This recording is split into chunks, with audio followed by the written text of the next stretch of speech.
Buenas noches, bienvenidos a mi podcast Sin Libertad la vida nada vale. Yo soy Diego Trinidad. Esta noche vamos a hablar de política en general. Nos vamos a concentrar específicamente en las decisiones de esta semana de la Corte Suprema, pero también vamos a hablar de las elecciones. Por supuesto vamos a hablar de la situación en Irán y de lo poco que está pasando en Cuba y Venezuela. En Venezuela, desafortunadamente, vamos a hablar de la desgracia de los terremotos que sufrieron hace unos días, que todavía los muertos lo siguen contando, desafortunadamente. Pero bueno, vamos a empezar con las decisiones de la Corte Suprema. El lunes y el martes de esta semana, la decisión más importante, más controversial y de la que más se sigue hablando, por supuesto, es la decisión eh, del derecho de ciudadanía por nacimiento. Trump contra Bárbara, se llama el caso. Hay muchos comentaristas conservadores y analistas que están angustiados, que suenan casi que desesperados, como si el mundo se hubiera acabado. Y esto no es así ni remotamente. Así que vamos a empezar con esta decisión y a explicarla en detalle para que se tranquilicen los ánimos, porque no hay motivo ni razón para esta alarma. La decisión era esperada. Había esperanza, pero la decisión era esperada. Sobre todo cuando durante los argumentos orales la juez Amy Coney Barrett hizo una serie de comentarios que indicaba que ella estaba dispuesta a afirmar la constitucionalidad de la enmienda 14. La enmienda 14 se pasó después de la Guerra Civil, en el 1865. Después de la enmienda 13, que le dio la libertad a los esclavos negros. La enmienda 14 les dio la ciudadanía a los esclavos antiguos negros, única y exclusivamente a los esclavos. El problema con las decisiones de la Corte Suprema muchas veces es que simplemente no definen específicamente lo que quiere decir la ley. Lo dejan tan vago como las mismas leyes. Buen ejemplo de esto es la ley Harris-Burton, que a pesar de que los redactores de la ley específicamente hasta presentaron un argumento en apoyo de la ley, después que la ley se pasó en uno de los tantos retos que ha habido la ley, porque la ley es increíblemente no dice específicamente que los herederos de los propietarios que perdieron propiedades en Cuba tienen derecho a demandar. Para eso se escribió la ley, pero no lo dice. Y por eso las cortes han interpretado la ley excluyendo a los herederos, lo cual es ridículo. Pero bueno, esto es lo mismo. En la enmienda 14, simplemente lo que se usó fue una frase que es lo que los que se oponen al derecho de ciudadanía por nacimiento se aferran a esa frase. Under of the jurisdiction thereof. Eso quiere decir, o así se ha interpretado desde que se escribió, se redactó la enmienda 14. Quiere decir que las personas para acogerse a la ciudadanía tienen que estar bajo la jurisdicción de los Estados Unidos de América. Los esclavos negros estaban bajo la jurisdicción, excepto que había una decisión una de las decisiones más infames y más terribles en la historia de la Corte Suprema, que se llamó Dred Scott Decision. Fue por un esclavo que se escapó a un estado libre, lo capturaron y lo devolvieron a sus dueños y se presentó una demanda y el juez Roger Taney, un racista empedernido que era el jefe de la Corte Suprema, escribió la decisión diciendo que los negros esclavos no podían ser ciudadanos americanos porque los negros esclavos eran propiedad, no tenían derechos, siquiera derechos humanos. La enmienda 14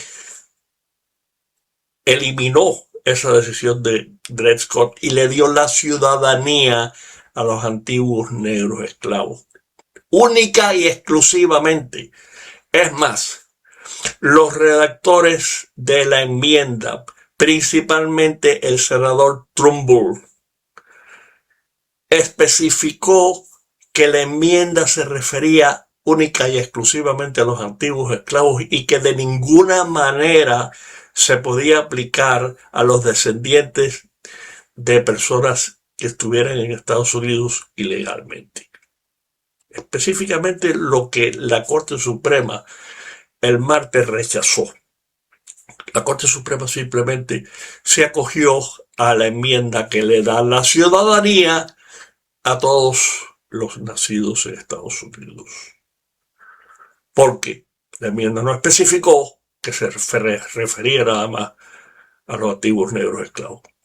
Ese es el problema. Y no hace falta cogerse esa frase de the jurisdiction thereof. No hace falta lo más mínimo. Lo que hace falta es ir a la historia de la enmienda, que está clara. Eso es algo, la intención de los que escriben una ley o en este caso redactan una enmienda a la Constitución, todavía más importante, siempre debe considerarse. Pero en este caso, la mayoría de la Corte Suprema el martes simplemente ignoró eso y le dio la ciudadanía a todos los nacidos aquí. Que por cierto, Estados Unidos es uno de los pocos países en el mundo que hace eso todavía. En casi todos los casos, pues hay excepciones. O sea, no nada más que por nacer aquí se les da la ciudadanía. Eso se ha convertido en un problema hace muchos años. Vienen las mujeres hace muchos años a parir aquí para tener un hijo que sea ciudadano americano y después se van. Pero el hijo es ciudadano americano con todos los derechos que son comunes. Entonces, pues, a través de los años eso se ha usado más y más y más hasta el punto que ahora se le llama turismo de nacimiento. Y es algo organizado, como muchas veces pasa en estos casos de abuso de las leyes. Hay compañías que se dedican a traer a madres que están a punto de parir, lo cual, por cierto, yo tengo entendido, o tenía entendido, eso no lo he podido investigar a profundidad, pero yo sé que de hecho, por ejemplo, en el caso de la madre del presidente Obama, cuando las madres que estaban en estado hasta cierta cantidad de meses no las dejaban montar en avión siquiera.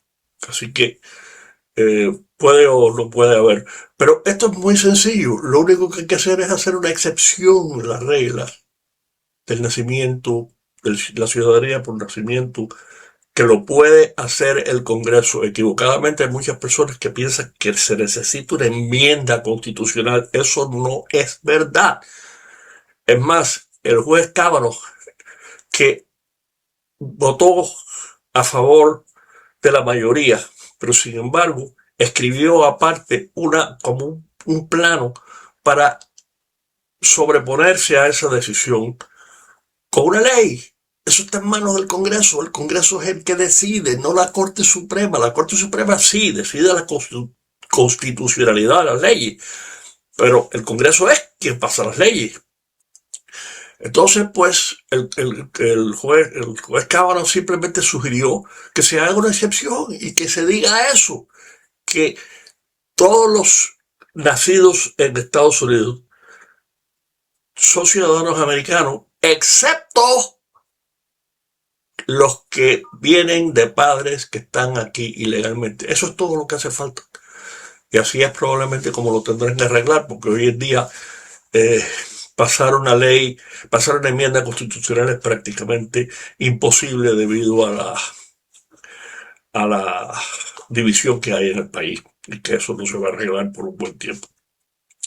Entonces, esta angustia de que se acabó el mundo, en primer lugar, con la limitación que ha habido, sobre todo en este último año, en el segundo término del presidente Trump, de la inmigración ilegal. Pues, si los ilegales no entran aquí, ¿qué importa esta decisión? O sea, si no hay madres que vengan a parir aquí.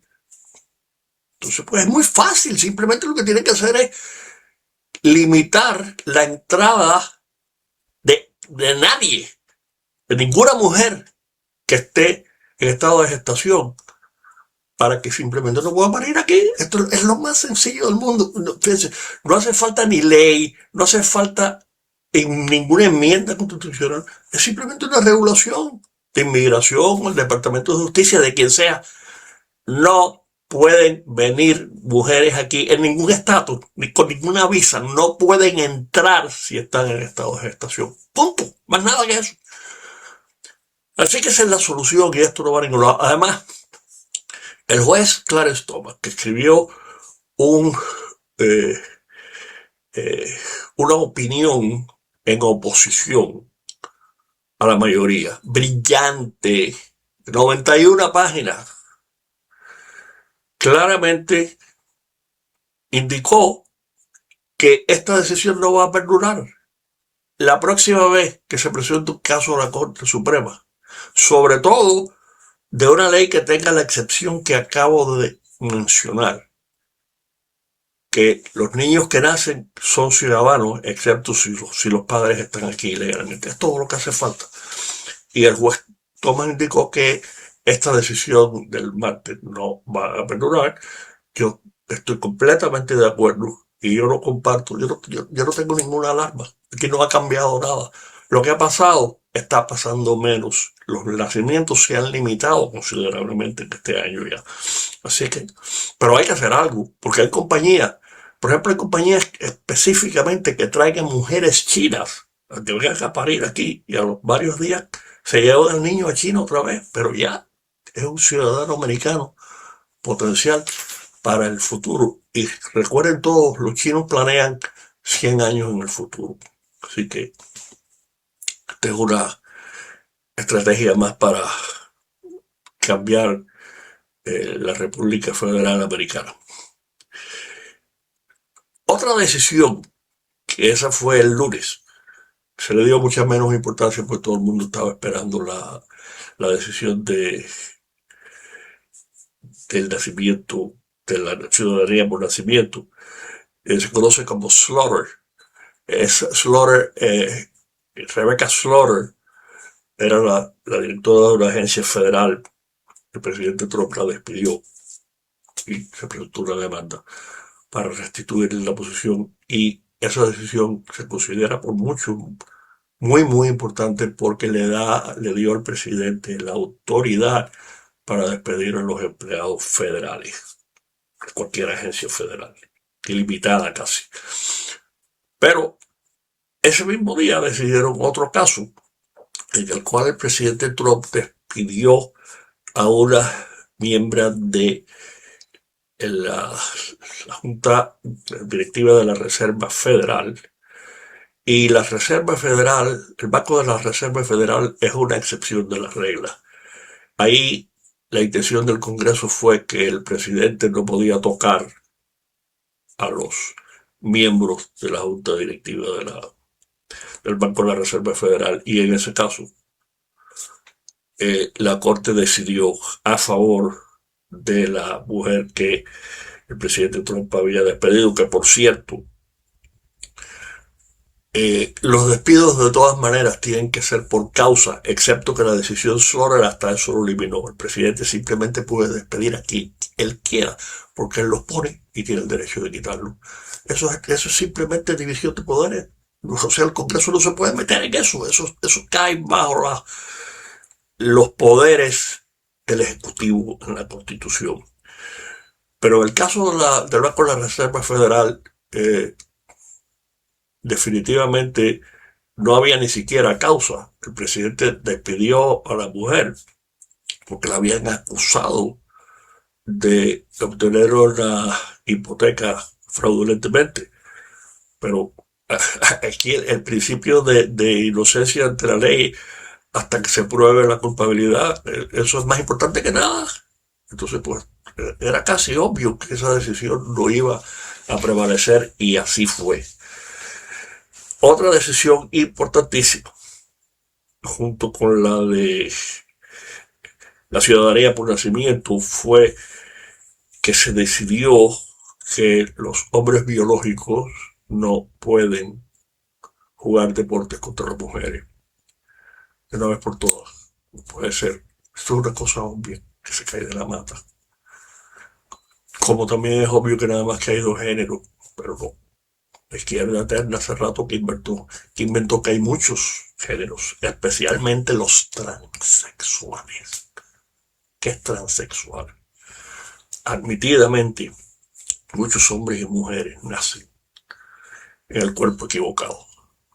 Pero es una minoría tan ínfima que en realidad no es necesario ninguna protección especial para esos casos. Pero esto se ha convertido en casi que un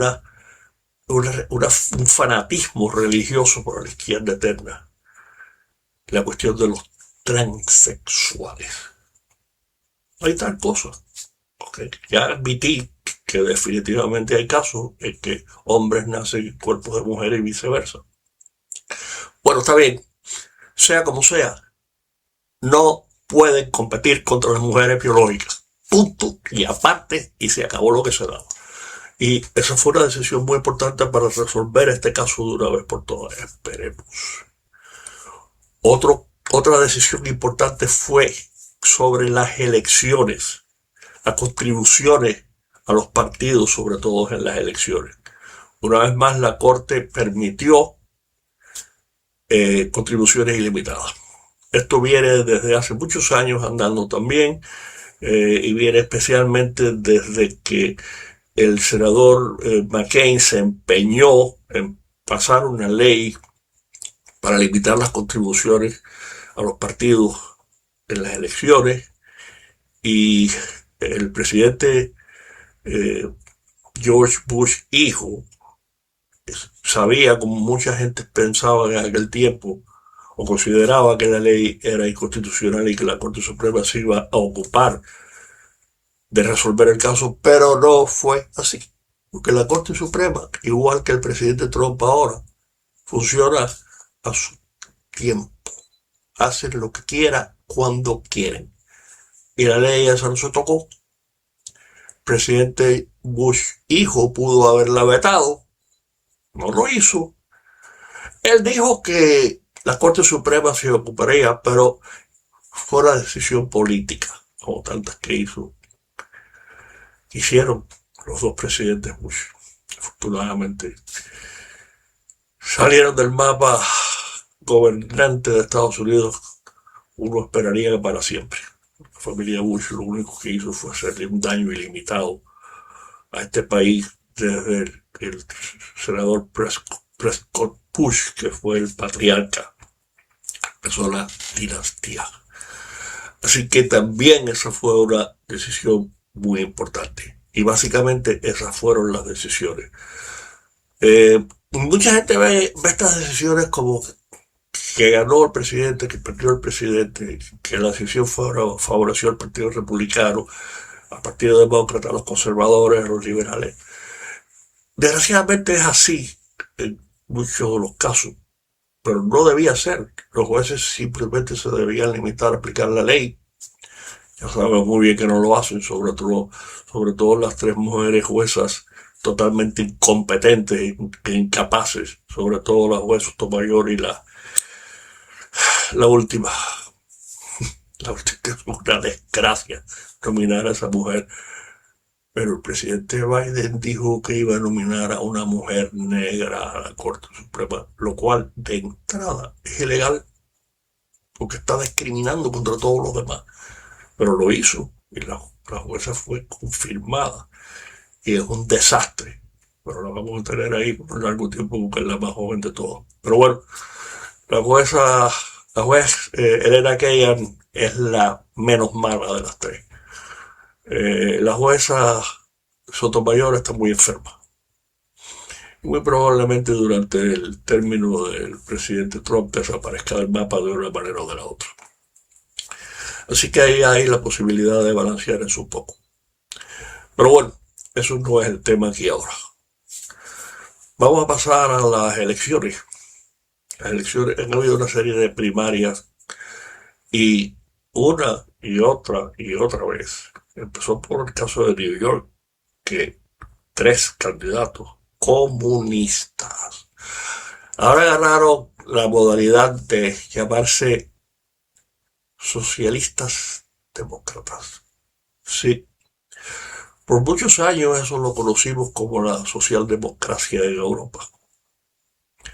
Es la izquierda eterna. Son los comunistas disfrazados de socialistas. Y socialistas demócratas, muy importante. Estaba viendo yo uno de las antiguas grabaciones que el camarógrafo, un amigo mío, Wenceslao Cruz, está poniendo de vez en cuando en Facebook de pedacitos de antiguos discursos o declaraciones eh, de mi buen amigo desaparecido escritor y periodista Carlos Alberto Montaner, citando unas cartas recientes, o bueno, en aquel entonces recientes que se habían descubierto de Lenin. Mucha gente todavía a estas altas horas piensa que no. Lenin no era tan malo, el malo fue Stalin. Basura, Lenin fue el que empezó todo. Lenin fue el que creó el terror comunista desde los primeros días que los bolcheviques tomaron el poder en Rusia. Puso al renegado, el maldito Félix Dzerzhinsky, que fue el primer jefe de la Checa, fue la policía secreta, el primer nombre de la policía secreta de la Unión Soviética. Y Lenin dice claramente en la carta: maten, maten, maten, fusilen, cuelguen, ahorquen a los inocentes. Lo que importa es establecer el terror, que nos tengan miedo. Así es como vamos a gobernar. Esa es la clave, esa es la razón de ser del comunismo internacional, del movimiento comunista internacional. Esa es como la constitución comunista, el plano de gobierno comunista. Los comunistas necesitan establecer el poder para gobernar y sobre todo para mantenerse en el poder. Así que aquí no hay nada nuevo en eso. Pero siguen engañando a los incautos. La senadora de New York hace un par de días dijo que no son comunistas, son jóvenes. Sí, sí son comunistas. Y uno tras otro están ganando en las primarias a los candidatos tradicionales del Partido Demócrata, que llevan años ahí, y están aterrorizados, sobre todo los líderes del partido en el Congreso, porque no se atreven a oponerse. Y aparentemente esa es la nueva ola de los extremistas comunistas que cada día más toman control del Partido Demócrata. Yo no sé lo que va a pasar ahí. En cualquier momento van a resucitar a los espíritus de Stalin, de Lenin, de Mao, de Fidel Castro, para ponerlos de candidatos en la boleta en las próximas elecciones de noviembre y quizás voten por ellos. Esto, muchos, bueno, algunos escritores también están alarmados. ¿Qué va a ser del Partido Demócrata? ¿Qué va a ser del país? Están eligiendo comunistas. No el país, están eligiendo comunistas en estados que están controlados por el Partido Demócrata, ahora cada vez más y más abiertamente comunista. Así que es problema de ellos. Cuando lleguen las elecciones, veremos entonces si lo que ha pasado en las primarias demócratas se traduce a las elecciones generales. Veremos si los candidatos comunistas ganan las elecciones. Una advertencia: muchos van a ganar, pero en estados ya comunizados, como New York, como California, como Illinois. Ok, ya de todas maneras, los miembros de las delegaciones en esos estados son del Partido Demócrata y extremistas de una manera o de la otra. No hay cambio. Yo no tengo ninguna alarma con que ese movimiento se está extendiendo nacionalmente, única y exclusivamente dentro del Partido Demócrata. Al Partido Republicano ese contagio no ha llegado. Sí, para los que vean el programa y los que se dedican a opinar casi que profesionalmente, le dicen los rhinos, R-I-N-O, RINO. Quiere decir Republicans in name only, republicanos solo por nombre. Usualmente votan contra el Partido Republicano en general. Pero esto no es verdad, y aunque sea así, aunque hubiera algunos cuantos miembros del Partido Demócrata, tanto en el Senado como en la Cámara de Representantes, que caen bajo esa descripción, no es lo mismo en lo más mínimo un republicano que de vez en cuando vote contra el partido que un miembro del Partido Demócrata, por favor, no hay comparación remota. Así que esto es lo que ha pasado en términos de las elecciones congresionales, y mientras tanto las elecciones de noviembre se siguen acercando, pero ahora pasando rápidamente a Irán, el presidente Trump de cierta manera ha conseguido mucho de lo que quería con este cambio de política contra el régimen fanático y homicida de los islamistas islámicos de Irán, islámicos de Irán, eh, que es o que ha sido bajar el precio del petróleo y el precio de la gasolina. Ya de hecho el precio del petróleo y la gasolina han bajado, aunque la situación en Irán sigue fluida y no se ha resuelto ni se va a resolver. Seguimos iguales, excepto que como Irán sigue violando hasta el inútil memorándum de entendimiento. Noten como toda esta gente cuando quieren seguir incluyendo, desgraciadamente, esta administración, inventan nombres, eufemismos, modifican el idioma para engañar a la gente. ¿Qué memorándum de entendimiento que quedaba, hombre? Pero eso fue lo que firmó, ese pedazo de papel inútil fue lo que firmó el presidente, eso es lo que él quería. Mira, aquí está el acuerdo. Pero bueno, en ese sentido, pues se ha beneficiado políticamente. Si eso era una de las cosas que se quería, el costo de la vida, esto toma tiempo.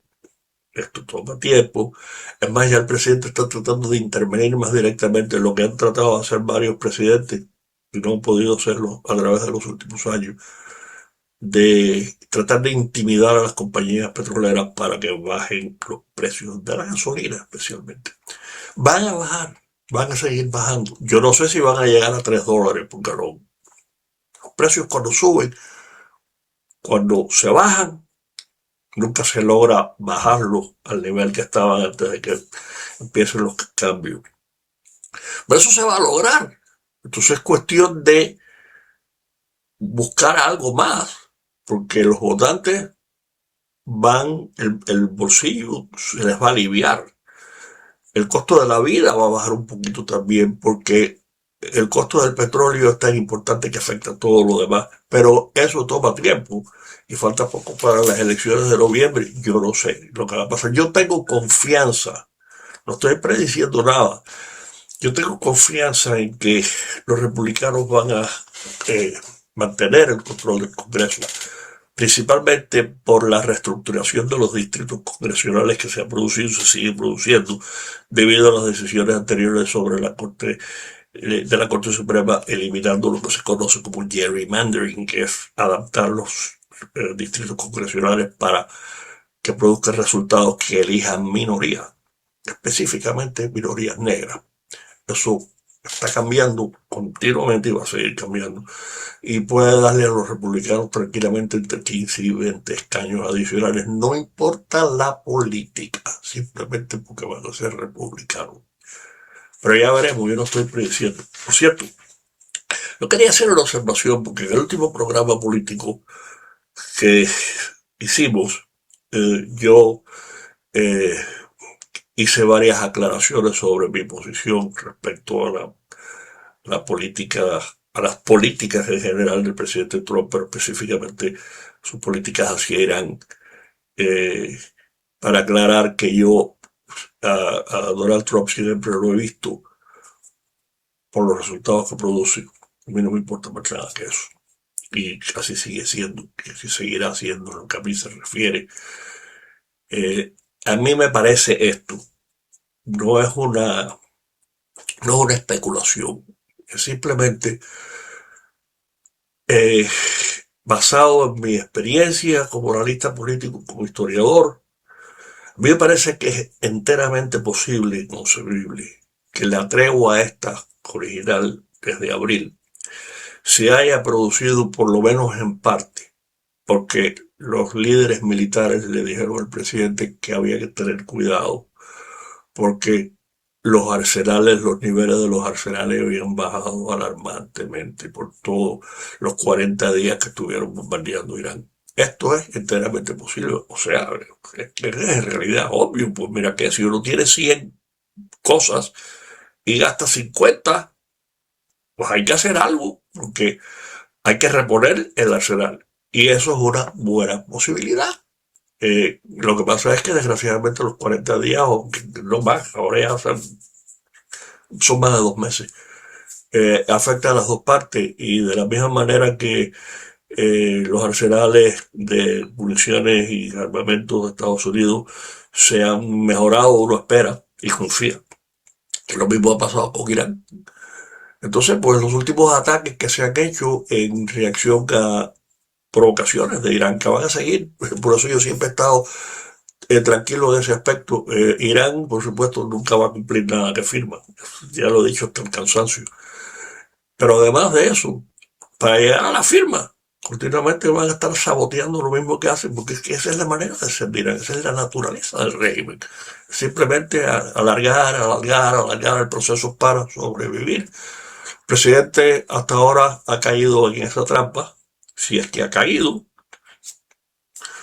Yo sigo pensando que quizás esto es temporal, aunque el tiempo sigue pasando.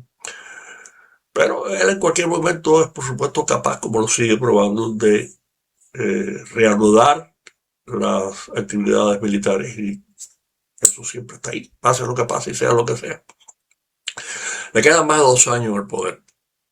Hay tiempo de sobra para eliminar el régimen de Irán, así que ya yo he dejado eso atrás en lo que a mí se refiere, disgustado con la política, pero es la política del presidente y no hay nada que desafortunadamente yo pueda hacer, ni los que estamos opuestos. Este es un hombre muy testarudo, eh, él rehúsa eh, nunca admitir que se equivocó, no admite error, sigue adelante. Lo que pasa es que hay veces que frena hasta el punto que ya no hace más nada.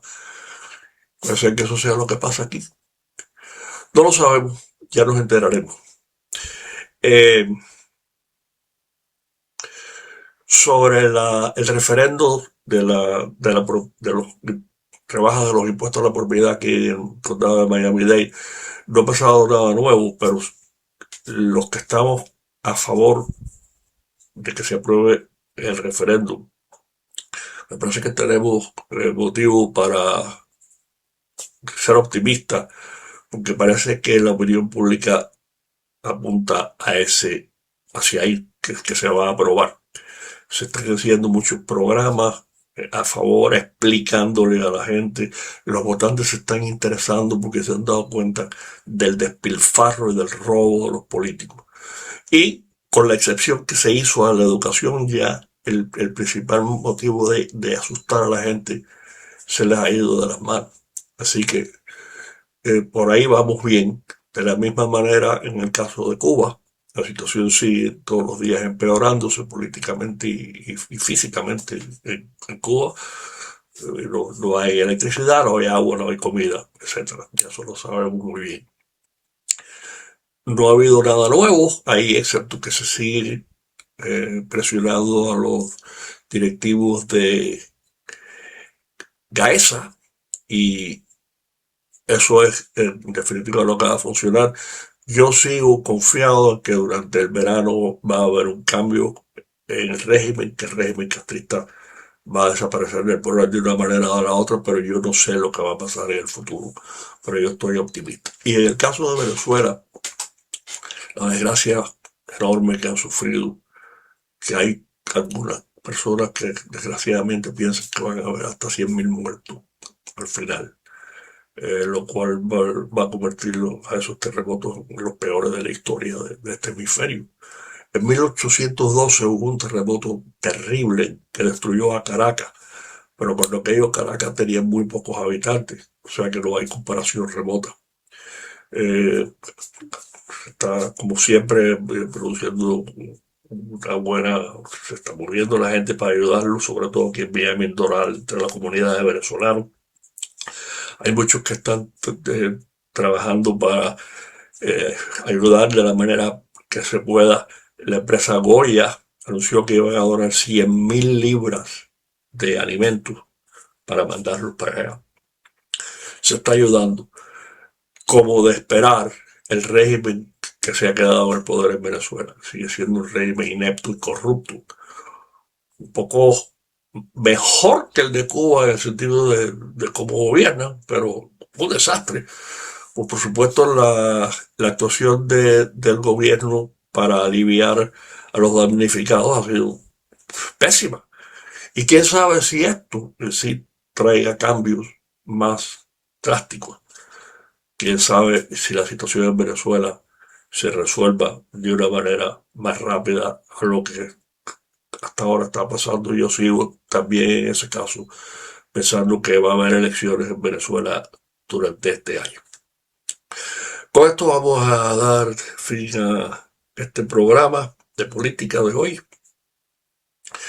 El próximo va a ser de historia otra vez. En este momento no he decidido, pero ya lo anunciaré cuál va a ser el tema. Espero que les haya gustado la segunda parte del programa sobre Benjamin Franklin y les doy las gracias primero por estar con nosotros en todos estos programas y les pido que sigan hablando del programa. Eh, Más y más personas se están enterando y esta es la razón de lo que yo he hecho y sigo haciendo. Así que una vez más les doy las gracias, les recuerdo que el programa Sin Libertad la Vida Nada Vale se transmite los martes y los jueves a las 8 de la noche por YouTube y Rumble. Y les doy las gracias por su atención y por compartir los programas. Muy buenas noches.